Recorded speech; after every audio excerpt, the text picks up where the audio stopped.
feeling recharged, and I hope you're having a lovely, peaceful Sunday. Recently, Gail and I did a sit down with Melinda Gates talking about our friendship. You can find that full interview on YouTube, but the clip that got the most response was me talking about friends who are jealous and how it is just impossible to have a meaningful relationship if there's even the slightest, teeniest, tiniest kind of envy or jealousy. And last week, I touched on one of the things that has made our friendship, Gail and ours, so strong. I said that whenever I have a success, she's always been happier for me than I am for myself. And I like to think that I pay that back to her too, although nobody can out happy Gail. On a baseline happiness scale of 1 to 10, she's a 14. So I wanted to note that we tend to interchange the words envy and jealousy, but there is a clear-cut difference. Years ago, when I first interviewed Brene Brown, she spelled it out in a way that really clicked for me. She said, envy is when we want something that somebody else has.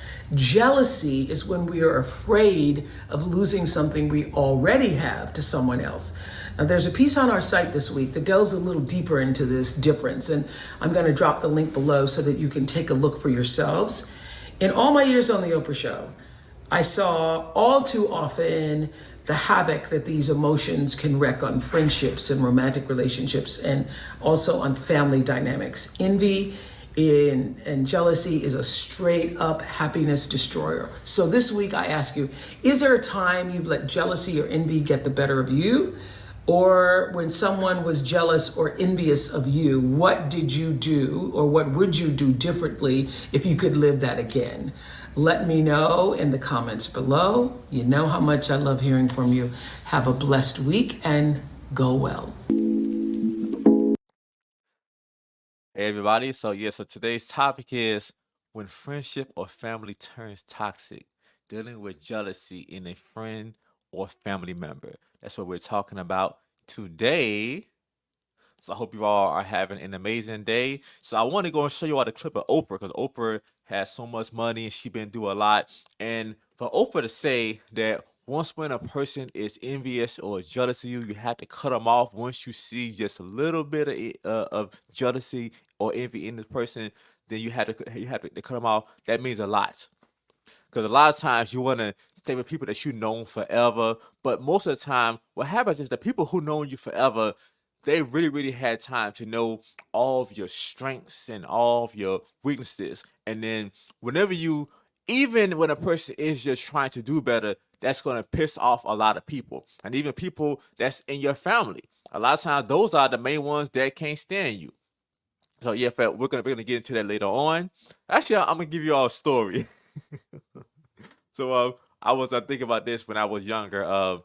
Actually, I think I was about 19, and this is when I knew that this family member was envious of me. So we're going back to story time. So I was about 19 years old back then, about 18. No, I was about 19. I was about 19 years old back then, and I had this one girlfriend, and we was over at one of my uncle's house, and we were just talking, and then like my uncle was trying to clown me in front of my girlfriend. But he did it, kind of, trying to be slick about it, but he wasn't expecting her to give the kind of response that she did, because she was like kind of like one of them hood chicks stuff. But sometimes having a hood chick, she would say something that normally a regular elegant woman would not say. So one time when we was hanging out with my uncle, and then my uncle was trying to clown me, telling me how, well, Solomon, look at Solomon. He's just on the arms, right? He's just on the arms. I'm not gonna say my ex name, but he was like, yeah, Solomon, he's just on the arms. Ain't that right? What's his name? And she was like, no, Solomon, he got a big old. She said that, and then his face was livid. I mean, he was. But then ever since that moment on, I knew that my uncle was envious of me. Ever since that moment on. But it's important to recognize those signs. So now we're gonna get into the next clip. I thought that was a funny story that I wanted to share with you all. To make you come up against a friend or a family member. Go to God. Look at this. So this is a beautiful woman with a great message. She looks also super sexy in the outfit. Now, I love y'all, and I've said this before, and I'm going to say it again. If you are in the presence of a friend or a family member, and you are having a hard time with celebrating the goodness, the greatness that they're out here putting out to the world, I ask you to go to God and ask Him to cleanse your heart of whatever it is that you are feeling, if it is not that of love. I need you guys to understand that this is how the enemy works and this is how he plays. When you are connected to leaders, true game changers and true life changers, and they are bold in their walk, the enemy don't like that.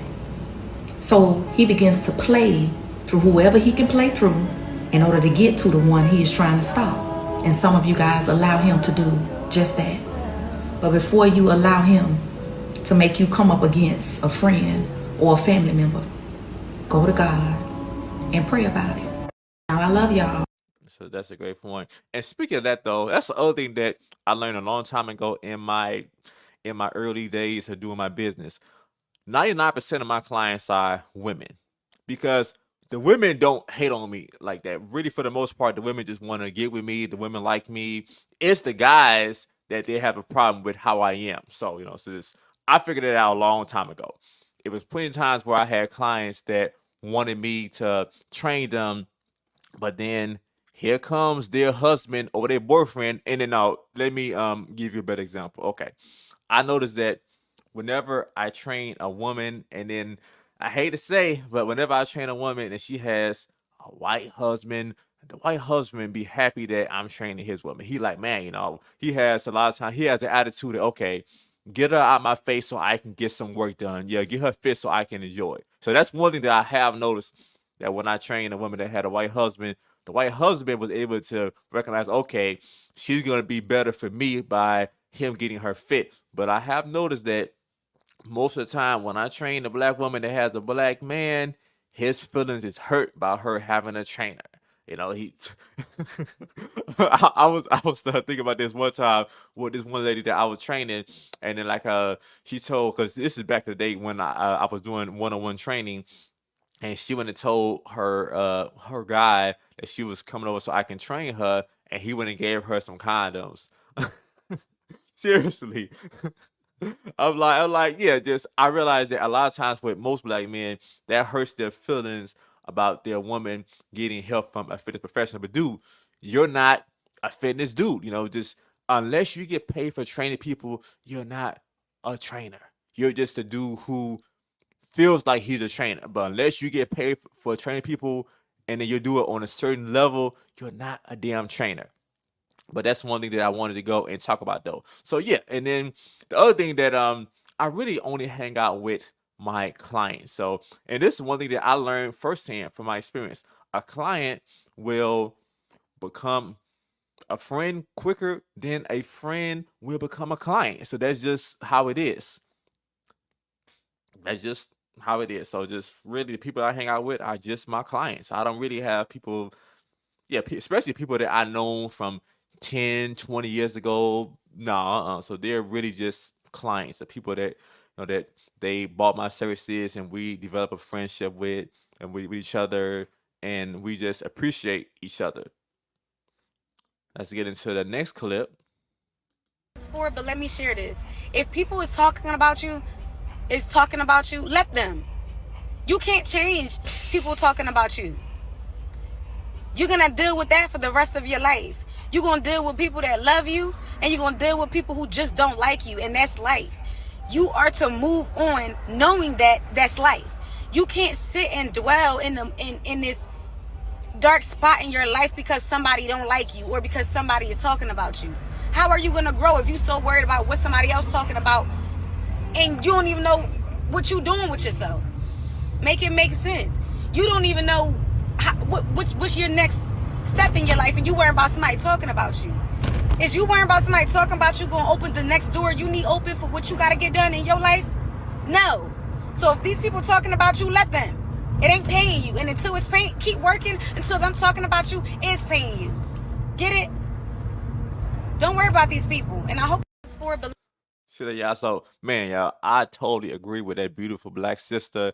And yeah, and then this is the other thing that people don't think about, though. If you're so worried about what people are saying about you for you to go and work on your own shit or things that you have to do, you're soft as hell. You're super, super weak. Think about how it was back in the day. Think about how it was 100 years ago, 200 years ago, when like when like that family member or the person in the family had to carry home that bucket of water or so that the family can have water to drink and bathe in.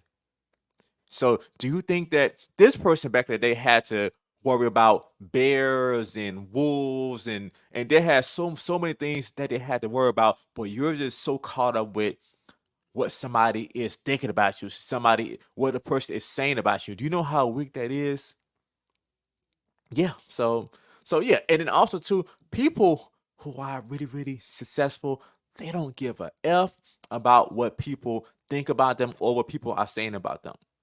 They don't care. So that's one thing that I have noticed. But if you're just so concerned with what people are saying about you, you're gonna have a hard time getting anything done. And also too, when you're really, really when you're a person who's bold, like she said, and then you get things done, that's gonna piss off a lot of people because a lot of people they don't want that. They want you to just be timid and just only just be in your feelings and not get shit done.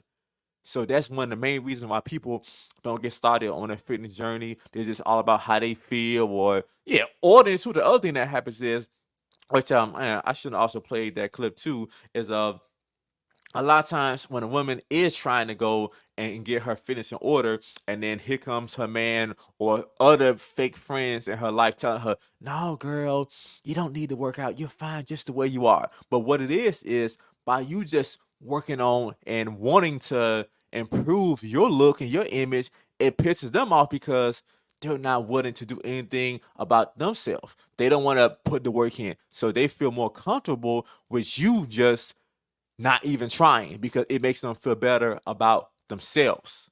So that's what you have to look out for. So the people that most of the time people are gonna want to see you not even trying. They want to see you give up and be like them and just run your mouth. So that's what I wanted to tell you all today. So yes, so it's a few different things that you can notice that it can tell you if a person don't like you or a person is envious of you.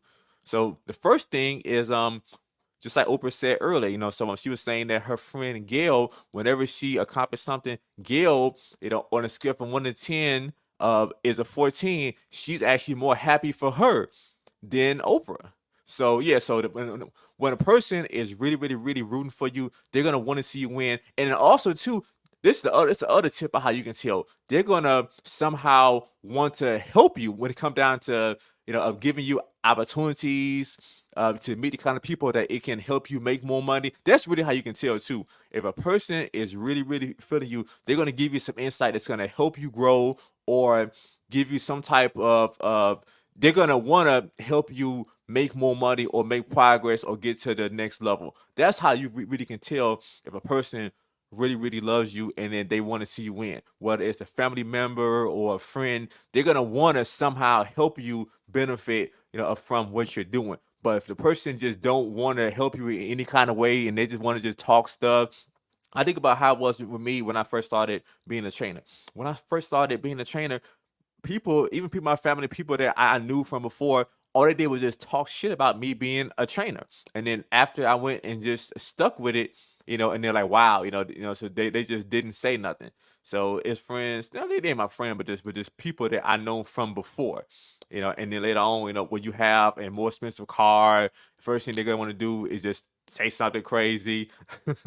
So it's like I was thinking about this. So like this one guy that I know from before, I know that I ran into him at the gym, and then I went and just I ran into him at the gym, and he seen my Corvette, and then the first thing that he said was like, "No, it can't have 9,000 miles on it. It can't," and everything. So I'm like, this dude, and but once again, just for that's him hating. So, but yeah, but the people who knows you the longest, those are the main ones that can't stand your ass.